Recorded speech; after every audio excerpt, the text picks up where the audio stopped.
Tulip, जिसके writer हैं सुमेरा हमीद, इसकी ये तीसरी और आखिरी पार्ट है। और नावल शुरू करने से पहले मेरी आप सभी लोगों से गुजारिश है कि चैनल को सब्सक्राइब ज़रूर कीजिएगा। ज़िंदगी में कुछ भी हासिल कर लेना आसान नहीं होता। जो चीज़ उस मरियल के पास थी, अब वो कहीं और जा चुकी थी। सड़क पर चलते चलते वो रुक गई। क्या ये ज़रूरी है कि मैं इस सारे मसले में फंसूं? उसने खुद से कहा। वो परेशान हो चुकी थी। नहीं, ये ज़रूरी नहीं है, लेकिन इंसानियत भी कोई चीज़ होती है। ट्यूलिप ने उससे कहा। क्या सारी इंसानियत मेरे अंदर ही चौकड़ी मारकर बैठ गई है? बाकी लोगों ने अपने दिल के फर्श पे रहमी के पेट्रोल से धुलवा लिए हैं। इस बार ट्यूलिप खामोश रहा, लेकिन चलते चलते वो गिर गई। कैसे? उसके तस्मे खुल चुके थे और वो उसके अपने ही पैरों तले आ गए थे। उसे झटका लगा और वो मुंह के बल गिर गई। नाक में से खून निकलने लगा। एक बूढ़ी औरत ने हाथ बढ़ाकर उसे उठाया और अपने पाउच में से गुलाबी रुमाल निकालकर उसका खून साफ करने लगी। तुम अकेली इंसानियत के ठेकेदार नहीं बची, ट्यूलिप ने तंजिया कहा। इशारा फ़ोन की तरफ था। बेटा, ध्यान से चलते हैं और इस ऑक्सीजन के आले दिल की धड़कन को थोड़ी देर के लिए जेब में रख लेते हैं, गुलाबी रुमाल देने वाली ने कहा। इशारा फ़ोन की तरफ था।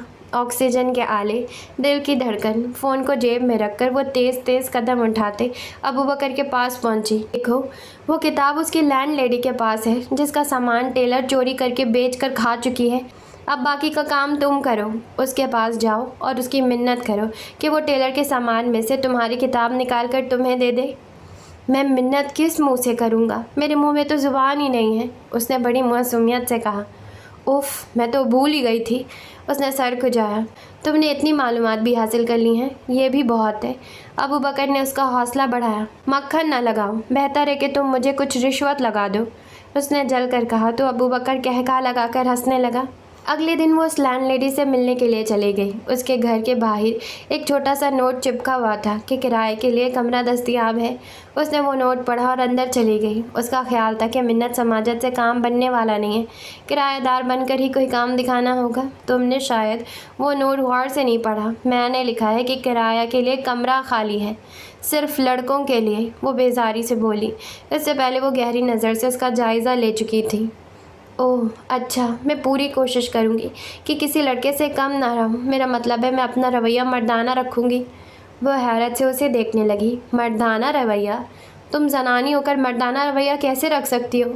ओह, मेरा मतलब है कि आप इसलिए लड़कों को किराएदार रखना चाहती हैं ताकि वो आपके स्टोर की चीज़ें ना बेचे। उसके कान खड़े हो गए। क्या कहा तुमने? चीज़ें? तुम्हें कैसे पता कि मेरे घर की चीज़ें? उसने अपनी ज़ुबान काटी। वो दरअसल मैं वो पहले भी 3-4 घर देख चुकी हूँ।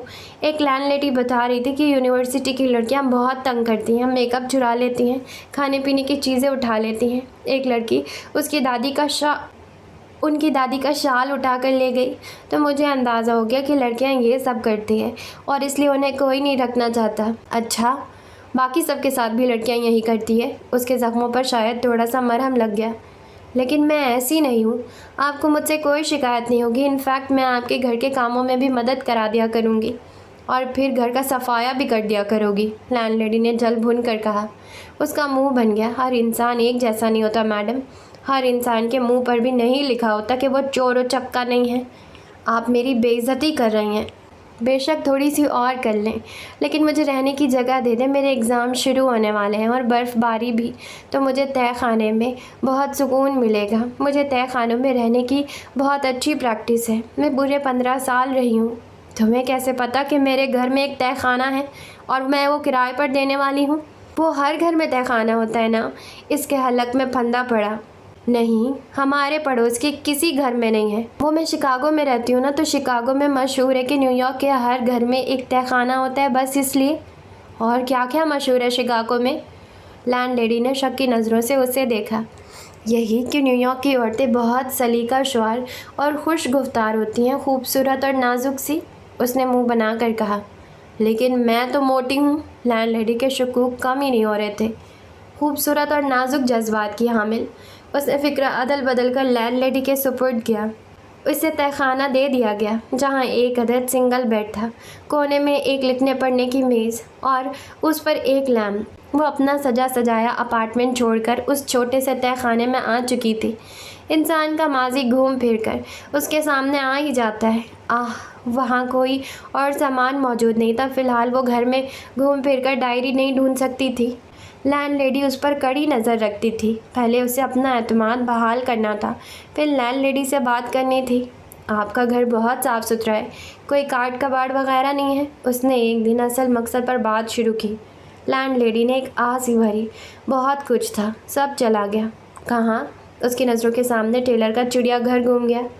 चोर के हाथों चोर बाज़ार। ओह, बहुत दुख हुआ। मेरी सालगिरह पर पापा ने मुझे एक लैंप गिफ्ट किया था। हाथी की खाल का था, बहुत प्यारा और नाजुक सा था। हाथी की खाल और नाजुक? उसके मुंह से फिसल गया। उफ, फिर से लैंप का किस्सा। तुम क्या जानो, इतना ही प्यारा था वो लैंप तो इसे तहखाने के काट कबाड़ में क्यों फेंका हुआ था? संभाल कर रखती ना। वह आहें भरते भरते चौंक गई। तुम्हें कैसे पता कि वो तहखाने के काट कबाड़ में पड़ा हुआ था? उसका नीचे का सांस नीचे और ऊपर का इतना ऊपर रह गया कि वो सीधे सीधे ऊपर निकल सकती थी।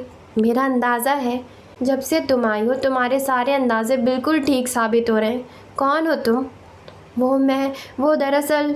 वो एकदम से रो दी, आंखें रगड़ने लगी। मेरी माँ के पास मेरे नाना का दिया एक लैंप था, खरगोश की खाल का। मेरी माँ ने उसे तहखाने में रखा हुआ था। माँ से एक बार पूछा कि वो उसे ऐसे छुपा कर क्यों रखती हैं, तो उन्होंने कहा कि जब मेरी नज़र इस पर पड़ी तो मुझे तुम्हारे नाना याद आते हैं, बस इसीलिए। तो मैंने सोचा हर औरत एक जैसा सोचती है, आपने भी इसीलिए उसे। उसने गहरी आह भरी। हाँ, हर औरत का एक ही गम है। मुझे उसे देखकर पापा याद आते थे। मैंने उसे अच्छी तरह से पैक करके नीचे रखा हुआ था, लेकिन अगर अब वो मुझे कहीं से मिल जाए तो मैं उसे अपनी नज़रों के सामने रखूँगी। काश वो मुझे मिल जाए। वो अलीज़े को मिल चुका था। ट्यूलिप पर एक ऑक्शन शॉप पर पड़ा हुआ था, पूरे $70 का था। वो अबू बकर के साथ गई और लैम्प खरीद कर ले आई, फिर लाकर लैंडलेडी को दिया और कहा कि ऐसे ही चलते चलते ये पसंद आ गया था तो सोचा आपके लिए ले लूँ। लैंडलेडी तो सांस लेना भी भूल गई थी। फिर वो रोने लगी। ये तो मेरे पापा वाला है। उसे उठाकर निशानियाँ चेक करने के बाद वो सिसकते हुए बोली। अलीज़ा ने मुस्कुराहट दबाई। अच्छा, क्या वाकई? क्या हसीन इत्तेफाक है। फिर वो देर तक उसे सीने से लगाकर रोती रही। अलीज़ा को दादी के कुशन भी नज़र आए थे, लेकिन वो कुछ ज़्यादा ही महंगे थे। वो इतना कुछ अफोर्ड नहीं कर सकती थी। ये पैसे भी अबू बकर ने दिए थे।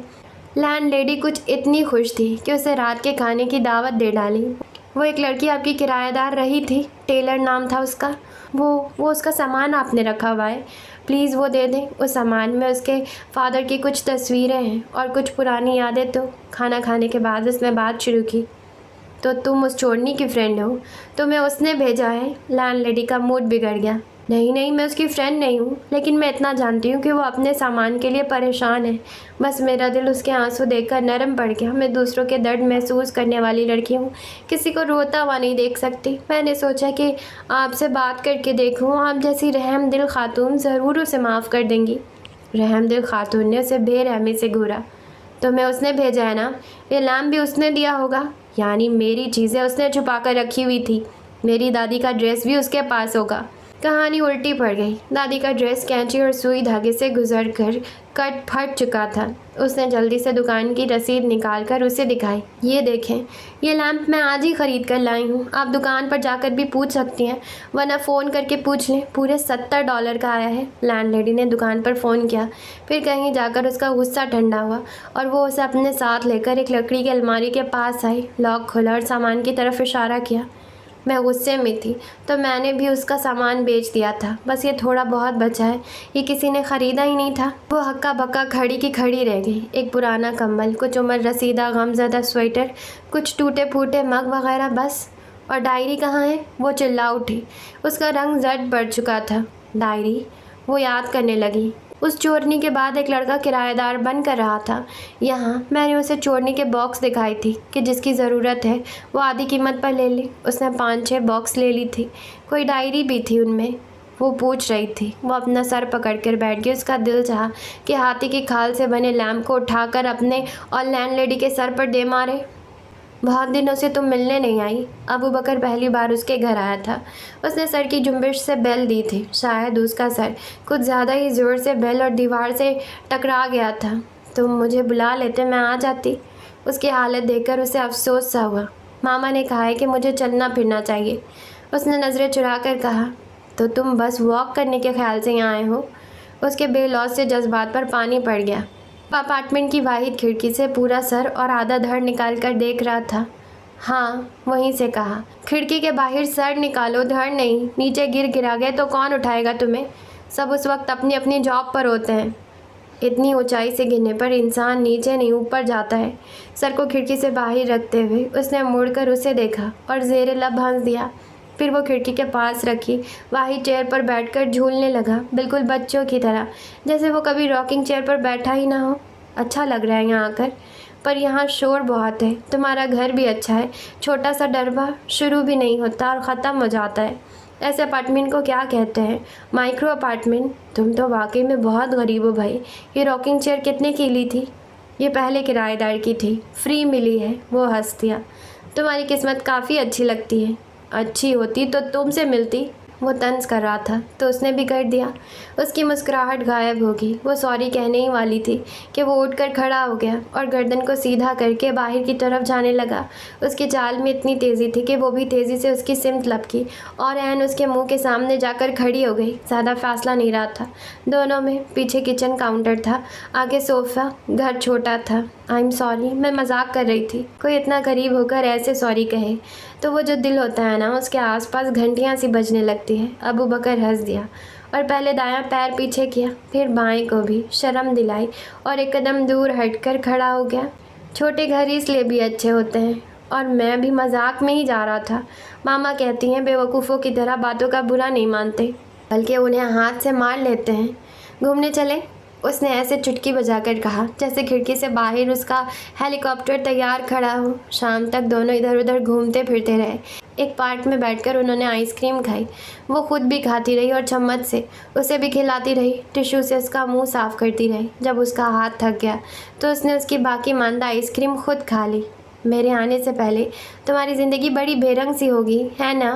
वो एक झूले पर बैठकर गोल गोल घूम रही थी। तुम्हारे आने से पहले मेरी ज़िंदगी ब्लैक एंड वाइट थी, अब सिर्फ ब्लैक है। ही।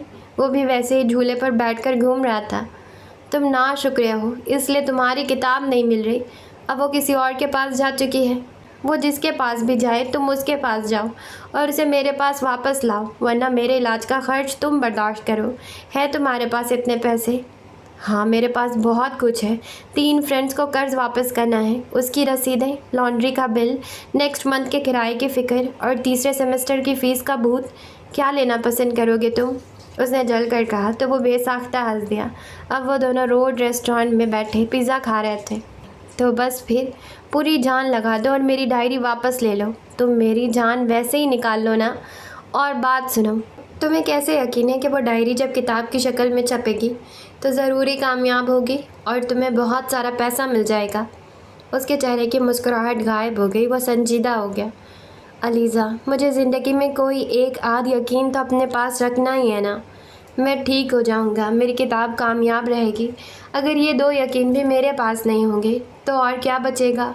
मैं तो बिल्कुल खाली हाथ रह जाऊंगा। फिर मेरे लिए एक भी और दिन ज़िंदा रहना मुश्किल हो जाएगा। वो ठीक कह रहा था। वो उसे समझ नहीं पा रही थी। वो ये जानती ही नहीं थी कि वो किसी बंद गार में खड़ा हुआ है। वो ये भी नहीं जानती थी कि एक मजबूत, ऊंचे, लंबे, जवान इंसान को जब उस जैसा इंसान चम्मच बढ़ाकर आइसक्रीम खिलाता है तो वो कितना ऑकवर्ड फील करता है। इसलिए ऐसा शख्स घर में बंद रहता है। वो लोगों को ये नहीं बताना चाहता कि देखो, मैं तुम्हारी तरह नॉर्मल नहीं हूँ। तुम्हें मेरे मुंह में निवाले भी डालने पड़ते हैं और मेरा मुंह भी पहुँचना पड़ता है। तुम ठीक भी हो जाओगे और तुम्हारी किताब भी कामयाब रहेगी, इंशाअल्लाह। उसने पूरे यकीन से कहा। मैं तुम्हें अच्छा लगता हूँ? उसने ट्यूलिप पर अबू बकर का ये सवाल पढ़ा तो ट्यूलिप फोल्ड कर दिया और मुस्कुराकर अबू बकर की तरफ देखा। कम बोला करो और ज़्यादा सुना करो, समझे? और अब उठो, पैसे वैसे तुम साथ लाए नहीं थे और आ गए थे सैर करने। पूरे $15 के पड़े हो तुम मुझे। किताब कामयाब हो जाए तो कुछ मेरा भी हिसाब किताब कर देना प्लीज़। उठ जाओ अब। वो कुर्सी से उठकर उससे 4 कदम आगे जा चुकी थी। वो वहीं बैठकर उसे देख रहा था। उसकी आंखों में मुस्कुराहट थी। अगर वो ट्यूलिप खोलती तो देख लेती कि वो क्या कह रहा था, कि लड़की मशरिक़ की हो या मगरिब की। दिल के सवाल पर जवाब देते हुए बौखला जाती है। जब वो रात को सोने के लिए लेटी तो उसने डरते डरते ट्यूलिप खोला। उस पर एक छोटा सा दिल बना हुआ था। उसने हैरत से दिल को देखा, फिर आंखें मींच ली। ट्यूलिप ब्लैंक था तो फिर क्या दिल उसकी आंखों में बना हुआ था जो उसे हर जगह नज़र आ रहा था? हाँ, क्योंकि ट्यूलिप इश्क मोहब्बत के कामों में नहीं पड़ता। वो जानता है कि जो उन कामों में पड़ गया वो किसी और काम का नहीं रहता, और अभी उसे बहुत से लोगों के बहुत से काम करने थे। लैंड लेडी से उसे उस लड़के की एक तस्वीर और फ़ोन नंबर मिल गया था। उसने फ़ोन किया तो फ़ोन बंद मिला, शायद वो नंबर बदल चुका था। सोशल साइट्स पर ढूंढा तो वहाँ भी नहीं मिला, वो मुल्क से बाहर हो सकता था। ये भी हो सकता था कि उसने गलती से डायरी ले ली हो और फिर बाद में गैर दिलचस्पी से यहाँ वहाँ फेंक दी हो, बल्कि ज़ाया ही कर दी हो। ट्यूलिप भी खामोश था, अबू बकर भी चुप चुप रहता था। थोड़ी देर के लिए फ़र्ज़ कर लेते हैं कि हमें वो डायरी नहीं मिलती तो फिर। अबू बकर उससे मिलने यूनिवर्सिटी आया था। लंच के बाद वॉक करते हुए उसने उससे पूछा था, तुम्हें बुरा लगा? जवाब में वो खामोश रहा तो उसने पूछा, नहीं। तुम डायरी के ख्याल को दिल से निकाल नहीं सकते। वो डायरी तुम्हारी कुल मता नहीं है, वो बस तुम्हारी एक कोशिश है। इंसान का सब कुछ तबाह हो जाए तो भी बहुत कुछ सलामत रहता है, उसकी हिम्मत और आगे बढ़ने का जज्बा। नॉर्मल लोगों के लिए ऐसी बातें करना बहुत आसान होता है। अब नॉर्मल सिर्फ वही नहीं होता अबू बकर जिसमें जिस्मानी नकाइस हो। तुम्हें क्या लगता है कि ज़िंदगी की जंग सिर्फ तुम्हारे लिए मुश्किल है? क्या ये मुझ जैसे, चलो मुझे छोड़कर, क्या ये दूसरे मुकम्मल इंसानों के लिए आसान है? गुर्बत की चक्की में पिसने वाला हर वो इंसान जो रात दिन जान तोड़ मेहनत करता है, फिर भी उसे 2 वक्त पेट भर रोटी नसीब नहीं होती, क्या वो अब नॉर्मल ज़िंदगी नहीं गुजार रहा? मुल्क बदर हुए सारे रिफ्यूजी जो कैंपों में पड़े हुए हैं और सिर्फ ये चाहते हैं कि उनके मुल्क में खाना जंगी थम जाए और वो वापस अपने घरों को जाए, क्या वो अब नॉर्मल ज़िंदगी नहीं गुजार रहे? जो बच्चे यतीम हो चुके हैं, जिन 9 मौलूदों की माएँ मर चुकी हैं, जिनके सरों पर साहिबान नहीं है, जिनका कोई सहारा नहीं है, जो सालों से मुल्हिक बीमारों से लड़ रहे हैं, कि वो अब नॉर्मल ज़िंदगी नहीं गुजार रहे? तुम्हें क्या लगता है गूंगा बहरा अंधा या हाथों से माजूर होना ही अब नॉर्मल होना होता है? हम सब इंसानों की ज़िंदगियाँ कहीं ना कहीं से नामुकम्मल हैं, लेकिन हाँ, जहाँ बहुत सी कमियाँ होती हैं वहाँ बहुत कुछ मौजूद भी होता है। अबू बकर यकटक उसकी शक्ल देख रहा था। दोनों चलते चलते रुक चुके थे। तुम गूंगे बहरे नहीं हो, बल्कि चंद वजूहात की बिना पर तुम सिर्फ बोल नहीं सकते। तुमने उन लोगों के बारे में सोचा जो सिरे से सुन ही नहीं सकते? सर्जरी के ज़रिए तुम्हारी ज़ुबान ठीक हो जाने के चांसेस हैं, लेकिन उनके बारे में क्या कहोगे जो किसी भी तरह का इलाज से कोई भी आवाज़ सुनने के लिए काबिल ही नहीं हो सकते? उन्होंने ज़िंदगी में कभी कोई आवाज़ सुनी ही नहीं। ज़िंदगी तुम पर बहुत मेहरबान रही है, क्योंकि ज़िंदगी ने तुम्हें अपनी हर आवाज़ सुनाई है। बारिश की बौछार, ट्रैफिक का शोर, माँ की लोरी और लाड, बच्चों की मतरन्नम कह कहे, परिंदों की चहकार। और ये देखो मुझे। दोनों पैर जोड़कर वो उछली और पैरों को फुटपाथ पर ज़ोर से रगड़ा। ऐसी ऊट पटांग आवाज़ें भी जो मुफ्त हैं, जिन पर तुम्हारा पूरा हक है। ज़िंदगी ने तुमसे कुछ छुपा कर नहीं रखा, तुम्हें सब दिया है। तुम्हारा एक हाथ मफलूज है, लेकिन एक के ठीक होने के चांसेस हैं। आज नहीं तो कल ये भी ठीक हो जाएगा। इतनी जल्दी सब कुछ ठीक नहीं होता। हाँ, जल्दी नहीं होता, कोशिश से होता है, और ये कोशिश तुम्हें करना है। हेलन किलर ने पहला जुमला क्या बोला था जानते हो? उसने कहा था, मैं गूंगी नहीं हूँ। उस जुमले का मतलब जानते हो क्या था? उसका मतलब ये नहीं था कि मेरे पास आवाज़ है, उसका मतलब था कि मेरे पास ताकत है।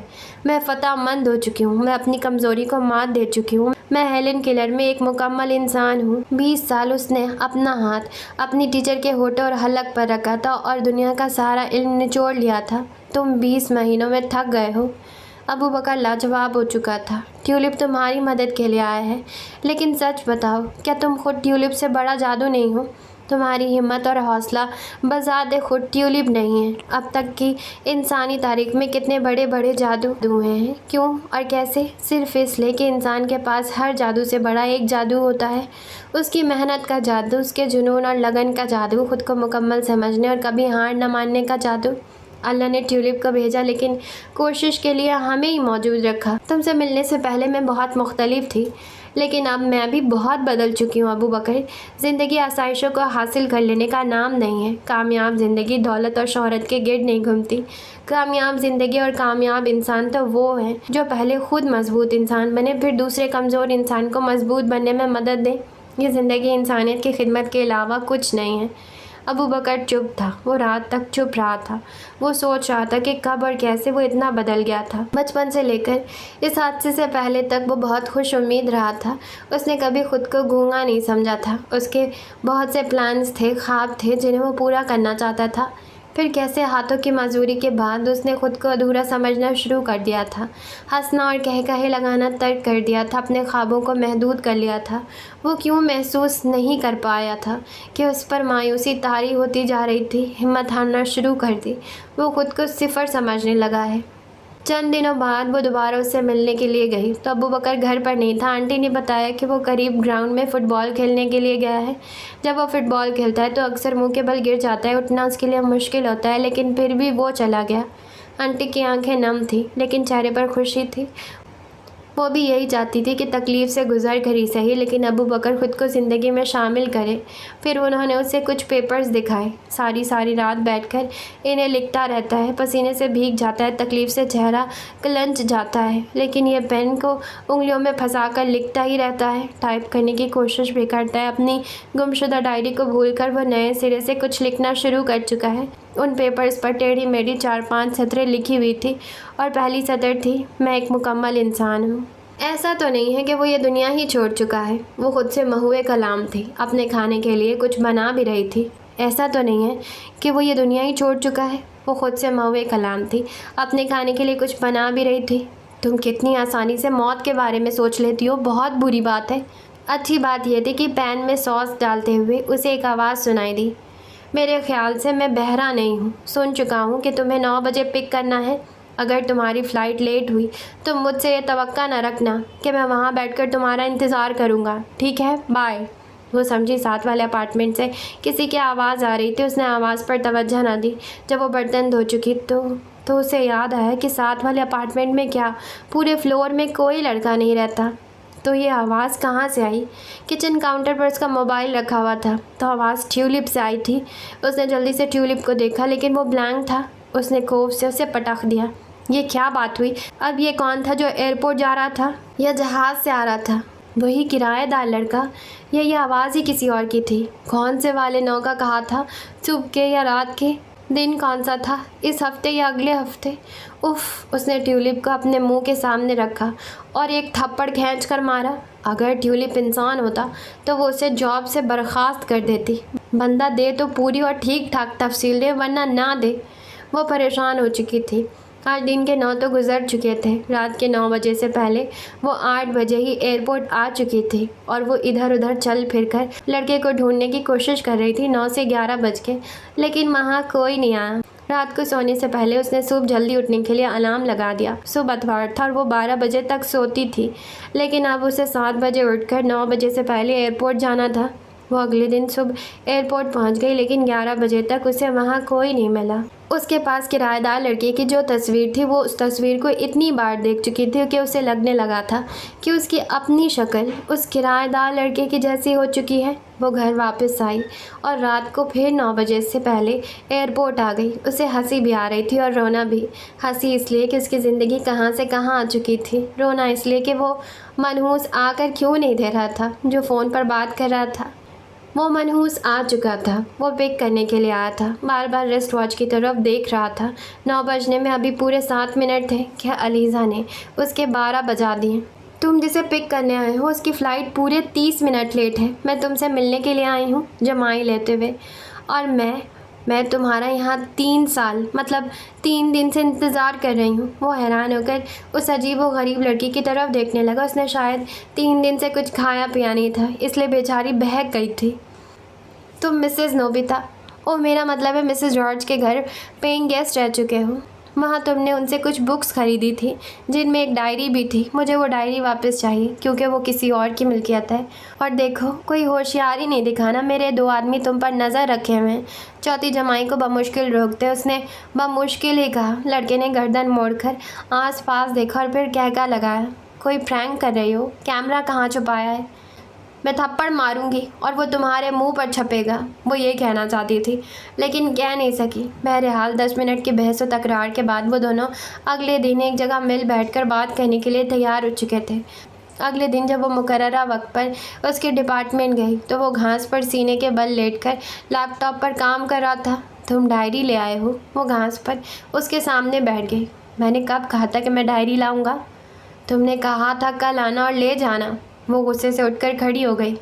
हाँ कहा था कल आना और इनकार ले जाना, मैं डायरी नहीं दूंगा। दे दिया इनकार, अब जाओ। उसका खून खौल कर रह गया। ये तो बदतमीज़ी की हद थी। देखो, किसी की चीज़ पर ऐसे कब्ज़ा नहीं करते। मैंने किसी की चीज़ पर कब्ज़ा नहीं किया। मैंने उस घर की मालकिन से वो डायरी ख़रीदी है, पैसे दिए हैं उसे। वो ठीक कह रहा था, उसने डायरी चोरी नहीं की थी, कब्ज़ा भी नहीं किया था। जैसे नीलामी में लोग चीज़ें खरीद कर उनके मालिक बन जाते हैं, वैसे ही वो बन चुका था। अब उससे कोई भी वो डायरी वापस नहीं ले सकता था। वो डायरी तुम्हारे किसी काम की नहीं है, लेकिन वो अबू बकर के बहुत काम की है। वो सर्जरी करवाना चाहता है, ज़िंदगी में आगे बढ़ना चाहता है। तो तुम यहाँ मेरे सर पर खड़ी क्या कर रही हो? तुम भी आगे बढ़ो, शाबाश। गुस्से से खौलते हुए उसने मुट्ठियाँ बींच ली और बहुत ज़ब्त से कहा, तुम उस डायरी के बदले में क्या लोगे? तुम क्या दे सकती हो? कुछ भी।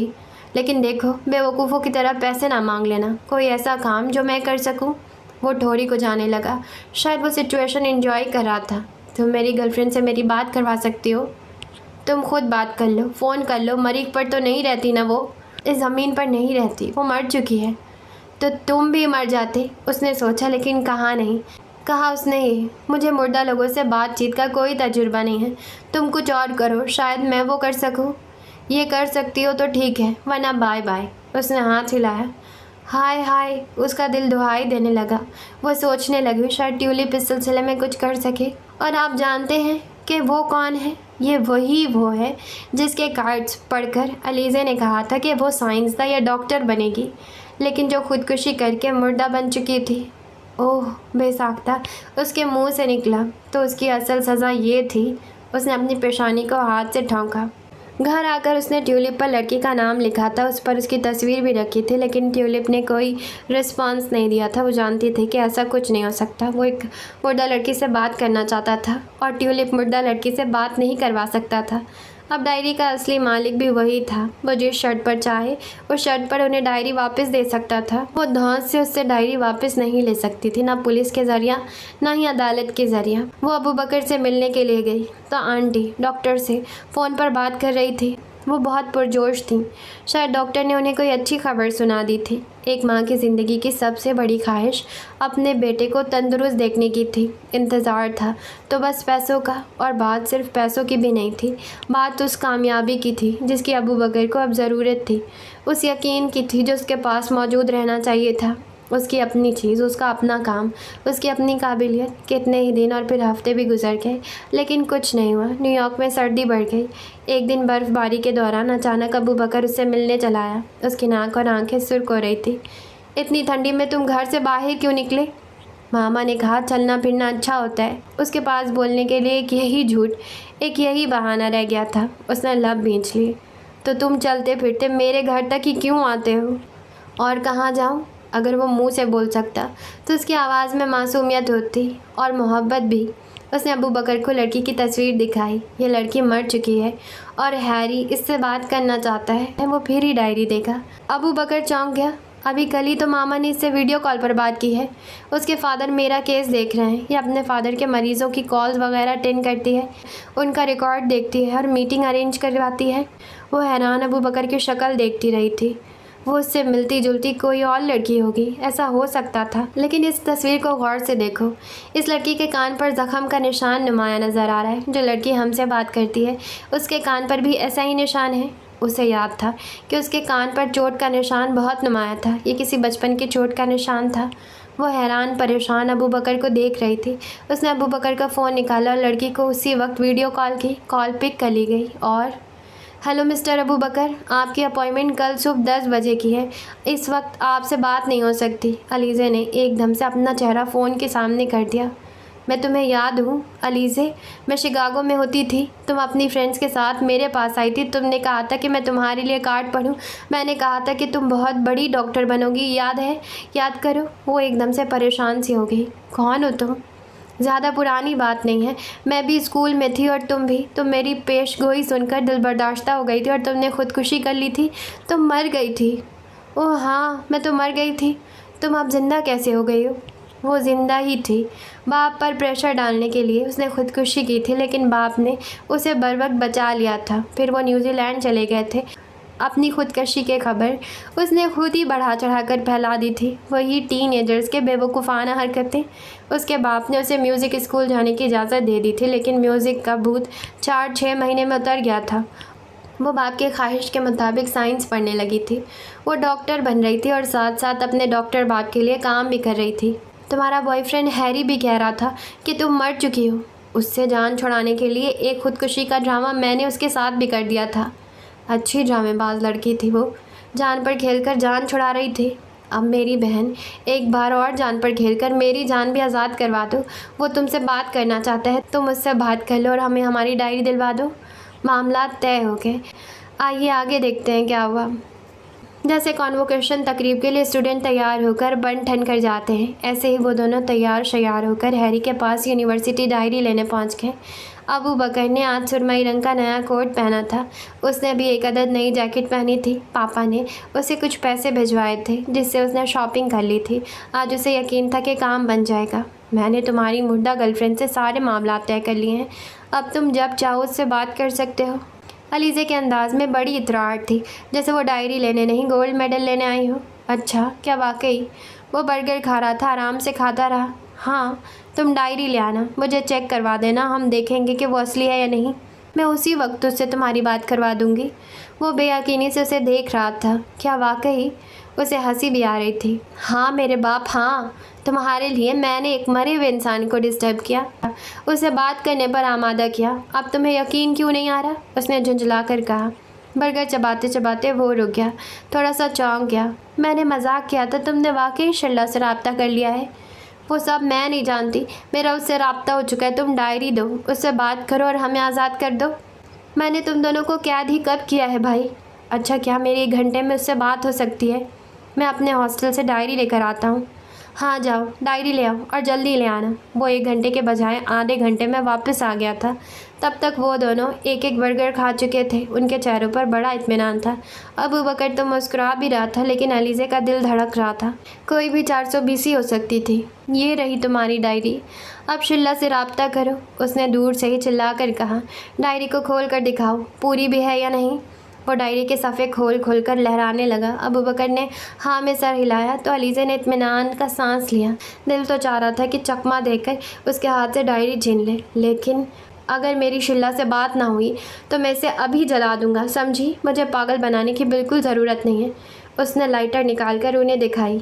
ये कोई फिल्म नहीं है जहाँ धोखाधड़ी, जेलसाजी वगैरह होगी और अंजाम में सच की जीत होगी। मैं तुम्हें पहले शिल्ला की आवाज़ सुनाऊंगी, फिर उसे दिखाऊंगी भी, यानी वीडियो कॉल। फिर तुम ये डायरी दे देना। फिर वो मेरे इशारे पर तुमसे मज़ीद बात करेगी। ओके?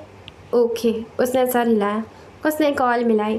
शिल्ला ऑनलाइन आई। जो लड़की मरने के इतने ड्रामे कर चुकी थी, वो मरने के बाद के भी कर सकती थी। उसने सफ़ेद ड्रेस पहन लिया था, बाल खुले हुए थे।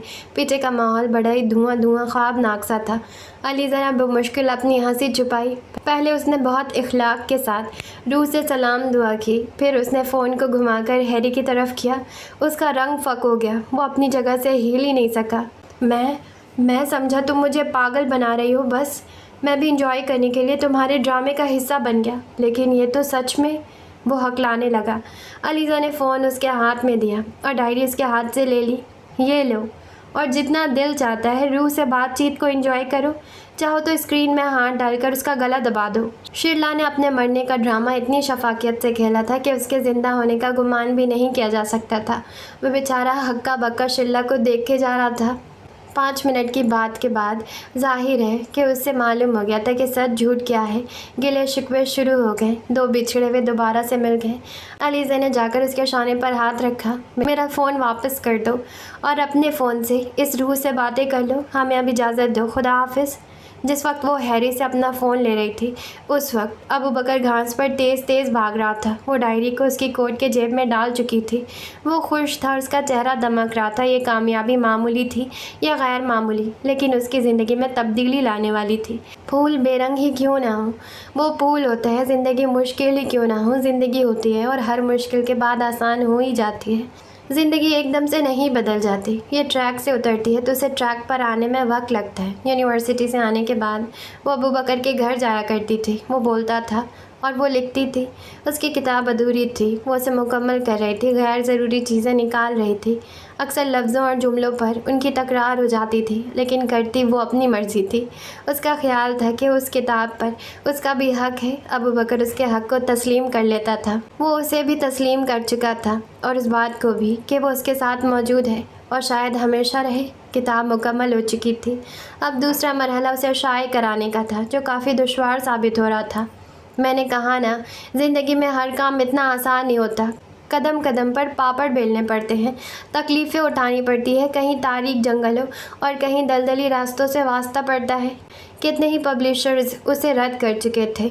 अब वो परेशान होती थी, लेकिन अबू बकर हंस दिया करता था। जाहिर है कि वो बदल चुका था। बात सिर्फ डायरी के मिलने की नहीं थी। उसने उससे पहले ही खुद को बदल लिया था। टेढ़ी मेढ़ी लिखाई से उसने एक पेपर लिख लिया था, जिसमें उसने लिखा था कि ये मेरी किताब है, मैंने लिखी है, आप इसे शाये करने में दिलचस्पी लेंगे? हाँ और ना का फ़ैसला इसे एक बार पढ़ने के बाद कीजिएगा। इससे पहले इसे रद्द मत कीजिएगा। शुक्रिया। वो एक से दूसरे पब्लिशर के पास जा रहा था, अपना मसूदा उन्हें दे रहा था। नाकामी पर कुछ देर के लिए मुंह भी लटका लेता, लेकिन फिर अगले दिन घर से निकल जाया करता था। कुछ महीनों की जान तोड़ कोशिश के बाद एक NGO ने उनकी थोड़ी सी मदद की और उन्हें एक पब्लिशर मुहैया कर दिया। किताब आई और छा गई, ऐसा नहीं हुआ था। वो हफ्तों और महीनों में सुस्त रवि से कामयाब हुई थी। शुरू में एक मकामी न्यूज़पेपर ने उस पर छोटा सा तबसरा किया था। अगला तबसरा 5 महीने बाद आया था। फिर आहिस्ता आहिस्ता कामयाब होने लगी थी। इस दौरान अबू बकर का सुन बाजू कुछ कुछ काम करने लगा था, क्योंकि उसका ऑपरेशन कामयाब रहा था। फिजियोथेरेपिस्ट का कहना था कि वो जल्द ही नॉर्मल लोगों के हाथ की तरह हरकत करने लगेगा। ऑपरेशन से बहुत पहले तकलीफ़ से गुजर कर ही सही, लेकिन अबू बकर ने बाजू को हरकत देना शुरू कर दिया था। हर बार जब वो बाजू को मामूली सी हरकत भी देता तो तकलीफ़ से उसकी रगें खींच जाती, उसकी आंखें नम हो जाती, लेकिन वो उस तकलीफ़ को अपनी ज़िंदगी में खुश आमदीद कह चुका था। उस वक्त तक उसकी किताब की शोहरत बढ़ने लगी थी। उसे लेक्चर्स के लिए बुलाया जाता था। उसने लिटरेरी फेस्टिवल में शिरकत भी की थी। वो फिर से मोबाइल ऐप के इस्तेमाल से बोलने लगा था। वो माइक पर लेक्चर भी ऐसे ही देता था। वो खुश था, वो मुतमईन था। जहाँ नॉर्मल और मुकम्मल लोग डिप्रेशन का शिकार थे, वो अधूरा होकर बहुत शाकिर था। ये किताब लिखी इसने है, लेकिन इसे ढूंढा मैंने है, मुकम्मल भी करवाया है। पापा अबू बकर का लेक्चर सुनने के लिए आए थे।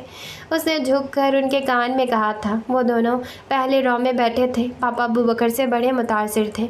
कितनी ही बार उसकी किताब पढ़ चुके थे। बेटा, इतनी लंबी लंबी नहीं छोड़ते, मुसाफिरों की ट्रेनें छूट जाती हैं। आपकी कभी छूटी? वो चिढ़ गई।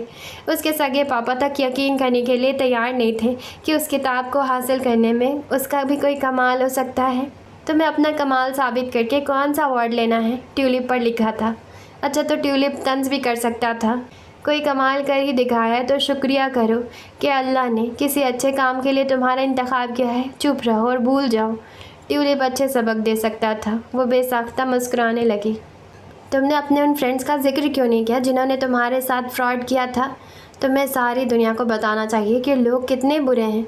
उस दिन उसका टीवी पर इंटरव्यू था और उसने बस अच्छी अच्छी बातें ही की थी, जबकि वो शिकवा कर रही थी। मैं भी तो बुरा हूँ और तुम भी। अगर उन्होंने मेरे साथ फ्रॉड किया तो बदले में अल्लाह ने मेरे लिए मुआवजा भी तो किया ट्यूलिप का। जब अल्लाह ने हर तरह से मेरी मदद की है तो मैं उन चंद लोगों की धोखेबाजी का शिकवा क्यों करूं? फिर अगर मैं सबके चेहरों से नकाब उतारने लगा तो ये दुनिया बहुत बदसूरत हो जाएगी, क्योंकि हम सभी किसी न किसी नकाब के पीछे छुपे हुए हैं। इसीलिए उसकी किताब इतनी ज़्यादा पसंद की जा रही थी, क्योंकि वह एहसासात की कहानी थी, बेहिसी की नहीं। उसका अगला ऑपरेशन ज़ुबान का था। वो न्यूजीलैंड जा चुका था। एग्ज़ाम्स के बाद उसे भी घर वापस चले जाना था, लेकिन उसके वापस जाने से कुछ दिन पहले एक वाक़या हुआ, छोटा सा। वो रोड क्रॉस कर रही थी, बारिश हो रही थी, छाता उसके हाथ में था और कोई बहुत शिद्दत से, पूरी कुव्वत से उसे टकराया था। वो घूम कर गिरी थी। छाता भी दूर जा गिरा था और किसी का दिल उसके कदमों में। तुम्हें चोट तो नहीं आई? मुझे तुम्हें ऐसे गिराकर कोई खुशी तो नहीं हुई, लेकिन क्या करूं, सोचा कुछ पुरानी यादों को ताज़ा कर लेना चाहिए। इस बार उसे उठने में मदद देने के लिए उसने उसकी तरफ अपना हाथ बढ़ाया। उसकी आवाज़ खूबसूरत थी। उसे बोलने में दिक्कत हुई थी, लेकिन शायद वो इस फिक्रे की बहुत ज़्यादा मशक करता रहा था। क्रॉसिंग पर गिरे गिरे वो यक तक उसे बोलते हुए सुन रही थी। उसके भीगे बालों से बूंदें गिरती हुई देख रही थी। वो आज भी छाता नहीं लाया था। क्यों? क्योंकि अपने इकलौते हाथ को उसे अलीज़ा की तरफ बढ़ाना था। तुम वापस कब आए? तुम्हारी सर्जरी कामयाब रही? उसका हाथ थामकर वो उठकर खड़ी हो गई। हाँ, मैंने कहा था ना, मेरे पास 2 ही चीज़ें हैं जिन पर मुझे यकीन रखना था, एक अपनी गोयाई पर, एक अपनी किताब पर। अल्लाह ने मेरे दोनों यकीन कामिल किए। वो बड़े दिल से मुस्कुराई। अबू बकर ने सर उठाकर बारिश बरसाते आसमान की तरफ देखा। अब वो गुनगुना सकता था। आज बादल भी मुझसे कोई दास्तान कहने आए आए आए। अलीज़ा ने अपनी छतरी उठाकर उस पर साया कर दिया। मैंने कहा था ना, ज़िंदगी साहिर है और हम उसका जादू। अलीज़ा की जेब में रखा ट्यूलिप जगमग करने लगा। उसका काम मुकम्मल हो चुका था, तो अब ट्यूलिप क्या करेगा, कहाँ जाएगा? परेशान ना हो, वो जा रहा है किसी और अलीज़े और अबू बकर के पास, शायद आपके पास, वरना यकीनन मेरे पास। Hi Tulip, I need you, I really need you. बहुत अच्छी कहानी थी, बहुत ज़्यादा अच्छी कहानी थी, बहुत ज़्यादा उम्मीद देने वाली कहानी थी। अगर आप कहीं फंसे हैं, आप किसी चीज़ में बहुत ज़्यादा कोशिश कर रहे हैं या अपनी जान तोड़ मेहनत लगा रहे हैं किसी काम में, किसी चीज़ में, किसी चीज़ के कामयाब होने में, तो पक्का आपको ये कहानी मोटिवेट करेगी। एटलीस्ट इसने तो मुझे मोटिवेट कर दिया है। किस चीज़ के लिए? मेरे यूट्यूब चैनल के लिए। और किसके लिए? मैं तो अपने चैनल के लिए जी तोड़ मेहनत कर रही हूँ। कभी कभी मैं भी थक जाती हूँ, हार जाती हूँ। मुझे लगने लगता है कि मेरा भी चैनल अब ग्रो नहीं करेगा, मुझे बंद कर देना चाहिए। मैं खामखा मेहनत कर रही हूँ दिन रात इसके पीछे, लेकिन फिर कहीं ना कहीं से मुझे मोटिवेशन मिल ही जाती है, हिम्मत आ ही जाती है। कहाँ से आती है? बहुत सारे लोगों से। मेरे इर्द गिर्द बहुत सारे पॉजिटिव लोग हैं। अल्लाह के शुक्र से मेरे इर्द गिर्द कोई नेगेटिव इंसान नहीं है। मेरे इर्द गिर्द जितने भी मेरे फ्रेंड्स, कज़िन्स, भाई बहन, माँ बाप हैं, वो मुझे हमेशा मोटिवेट ही करते हैं। कोई भी मुझे डीमोटिवेट नहीं करता। तो आई गेस अल्लाह का शुक्र है कि मेरे इर्द गिर्द अल्लाह ने बहुत अच्छे अच्छे इंसान भेजे हैं। मुझे पता है कि मेरे इर्द गिर्द का कोई इंसान ये नावल नहीं सुन रहा, यानी ना ही मेरे फ्रेंड्स सुन रहे हैं, ना ही मेरे कज़िन सुन रहे हैं, ना ही मेरे घर वाले सुन रहे हैं। इसलिए मैं इतना दिल खोलकर अपने दिल की बात कह रही हूँ, वरना सबके सामने कहना थोड़ा क्रिंजी टाइप होता है ना। हम नहीं कहते अपने घर वालों के सामने कि thank you for your motivation. लेकिन बहुत ज़्यादा ज़रूरी है कि कोई आपको हिम्मत देने वाला हो हमेशा आपके इर्द गिर्द। तो अल्लाह करे कि आप सभी के ज़िंदगी में हमेशा अच्छे अच्छे पॉजिटिव लोग रहें, नेगेटिव लोग ना रहें। आप भी जिन चीज़ों में मेहनत कर रहे हैं उनमें कामयाबी हासिल करें, और मेरे लिए भी दुआ करती रहें कि मैं भी जल्द कामयाब हो जाऊं और मेरा चैनल जल्दी ग्रो करे। साथ साथ आप थोड़ी सी मेहनत करें चैनल को सब्सक्राइब बटन दबाने में। चैनल का सब्सक्राइब बटन दबा दें, लाइक करें, बहुत अच्छा सा कमेंट छोड़ कर जाएँ। ठीक है, तो आप कमेंट ज़रूर कीजिएगा ताकि कुछ सालों बाद जब मैं ये नावल भूल चुकी हूँ तो मुझे याद आए कि मैं क्या कह रही थी। शायद मैं बुढ़ापे में वापस आकर इस नावल को दोबारा सुनूं, अपने ख़यालात दोबारा सुनूं। और हम मिलेंगे कल इंशाल्लाह मोहब्बत मन महरम नावल के साथ। मुझे बहुत सारे लोगों ने रिक्वेस्ट किए कि मैं उस नावल को कंटिन्यू करूं, तो अब अगली रिकॉर्डिंग उसी की होगी। Okay, tata bye.